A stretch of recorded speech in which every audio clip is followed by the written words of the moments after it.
Déjà, le live hier était pas facile. Ça l'est pas plus aujourd'hui.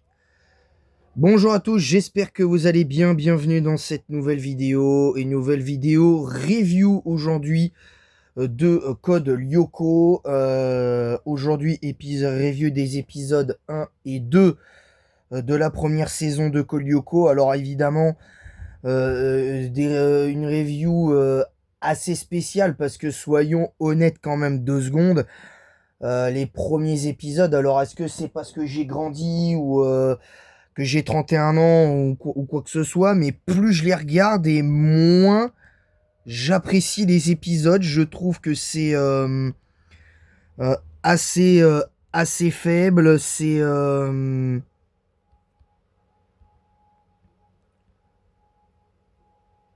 trouve que c'est assez faible. C'est assez bizarre en fait. C'est assez bizarre. Je comprends pas trop. Je comprends pas trop. Il y a des choses que je comprends pas.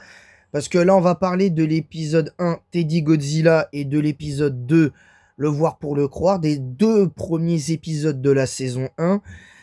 Bah, très clairement, je ne comprends pas. Je ne comprends pas, tout simplement. La réalité, la réalité, c'est que je n'arrive pas à comprendre comment c'est possible de sortir un truc comme ça. Alors attendez, hein, parce que en même temps, je me mets sur les. Voilà. Je comprends pas, parce qu'en fait, le problème pour moi de Kolyoko, c'est que bon, c'est vrai que des fois, il faut un petit peu de quotidien et tout ça et tout.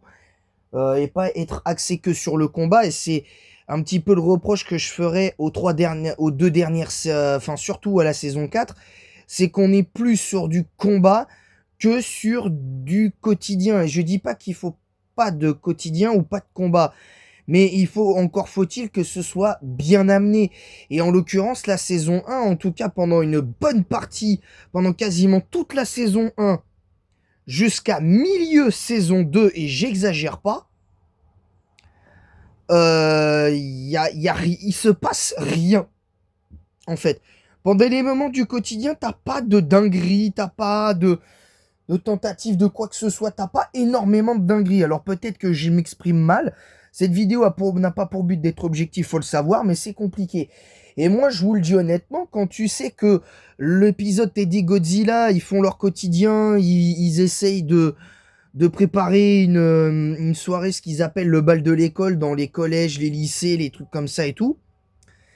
Et ben, au meilleur des moments, il y a la seule dinguerie de l'épisode, c'est qu'à un moment donné, Sissi, elle fout son grain. Sissi Delmas, le personnage, la peau de vache de cette série, nous fait croire que euh, elle veut être avec Ulrich pour la soirée, ce qui n'est absolument pas le cas.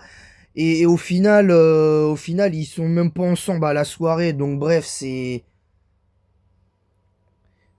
complètement, c'est complètement n'importe quoi. C'est complètement n'importe quoi. Xana lance son attaque, prend possession d'une peluche qui grandit. Et à l'arrivée, à la fin, qu'est-ce qu'on voit? C'est juste la peluche s'arrêter au dernier moment parce que la tour est désactivée. Ouais, ok. Mais voilà, c'est tout. C'est que ça tout le temps, en fait. C'est que ça tout le temps. Et venez pas me dire que Pokémon, c'est... Ah, mais un gamin de 10 ans qui part à l'aventure, qui chasse des Pokémon, qui les attrape, qui les fait combattre contre des champions d'arène, et j'en passe. Non, faut arrêter avec ça, s'il vous plaît. Arrêtez avec ça, parce que je vous le dis, c'est pas viable comme argument. Ce n'est pas viable. Donc pour moi, c'est 5 sur 20 pour Teddy Godzilla, et le voir pour le croire, c'est 5 sur 20 aussi.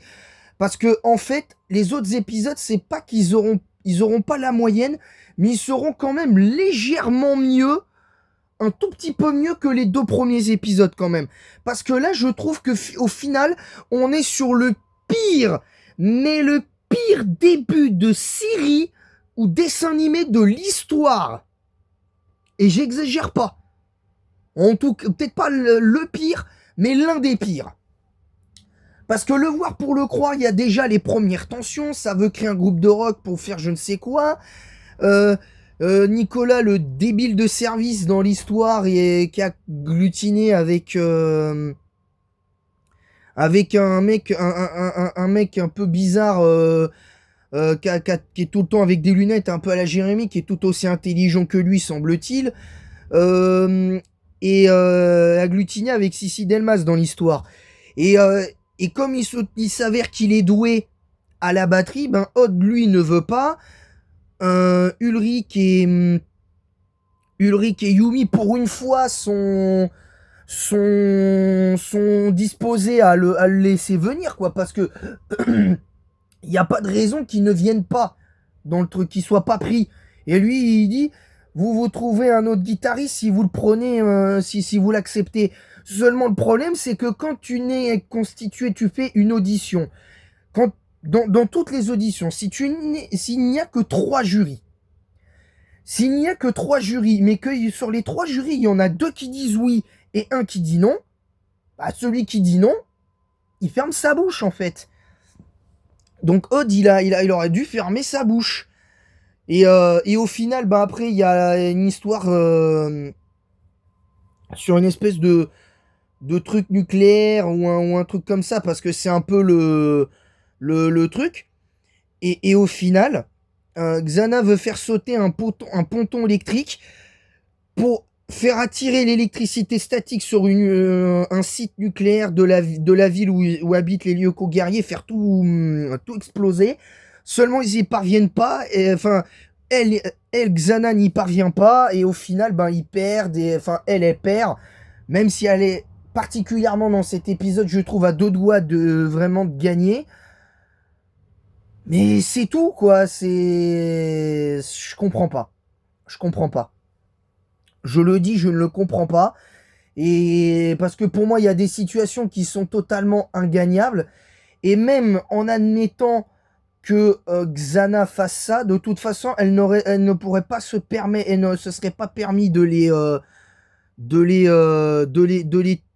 pour l'histoire, de les tuer comme ça, les personnages, parce que dans tous les cas, parce que elle-même, étant enfermée dans le supercalculateur de Jérémy, peut-être que le souffle de l'explosion de l'usine nucléaire dans l'histoire, dans ce 2e épisode, aurait été tel que l'usine aurait été soufflée et elle aurait disparu. Donc pourquoi avoir tenté un truc aussi risqué? Parce que dans les 2 cas, toute la ville pouvait disparaître. Au final. Voyez le délire? Voyez un peu le délire? Donc c'est pour vous dire le truc. Donc voilà, donc 5 sur 20 les deux. Donc après, voilà, les autres sont un peu mieux, même s'il y a des épisodes vraiment assez problématiques. Mais voilà, je suis désolé, là, c'est pas possible, les gars. C'est pas possible. Donc voilà, c'est tout pour cette review. J'espère qu'elle vous aura plu. Je suis désolé, je devais la faire hier. Je ne l'ai pas fait. Je suis désolé pour ça. Je voulais la faire hier et j'ai oublié. Mais bon, j'ai appris une triste nouvelle hier et je dois avouer que pendant le live de Pokémon Noir 1 hier, j'étais un petit peu déconcentré. Mais bon, c'était normal. En soi, c'était normal, donc j'étais content quand même d'avoir le live. En plus, c'est excellemment bien passé, donc voilà. Voilà.